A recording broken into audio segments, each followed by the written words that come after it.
Le monde est en crise, la famine, la sécheresse, la chaleur et les conditions météorologiques extrêmes. Les conséquences du réchauffement climatique se manifestent aujourd'hui. Mais en fait, c'est quoi le réchauffement climatique ? Depuis 1957, la température moyenne de la Floride a augmenté de 3 degrés.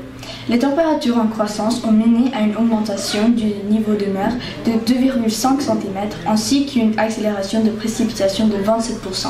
Cela présente des risques catastrophiques, des conditions météorologiques extrêmes, des tempêtes tropicales et des ouragans plus intenses.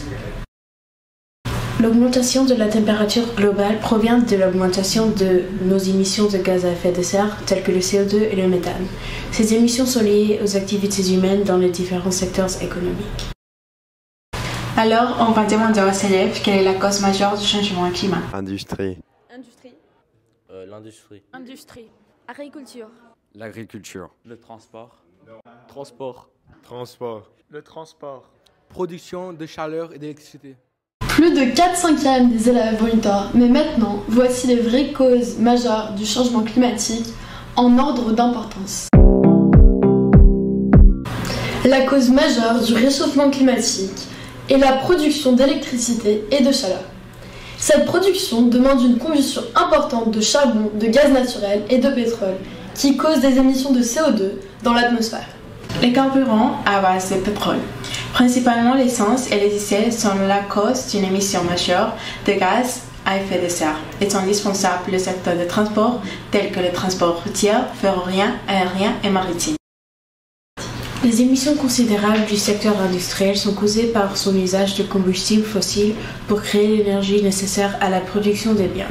Ces polluants sont également rejetés lors de l'exploitation minière et d'autres activités industrielles. Un autre secteur important en termes d'émissions de gaz à effet de serre est l'agriculture. Les activités agricoles émettent notamment beaucoup de méthane, principalement via les excréments, les rots et les pets des animaux, et du protoxyde d'azote, principalement via l'utilisation des engrais.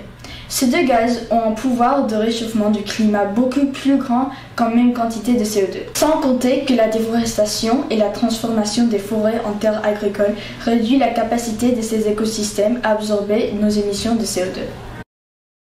Il est évident que pour combattre cette crise, il faut baisser nos taux d'émissions de gaz à effet de serre. À l'échelle individuelle, vous pouvez contribuer à cette cause dans votre vie quotidienne.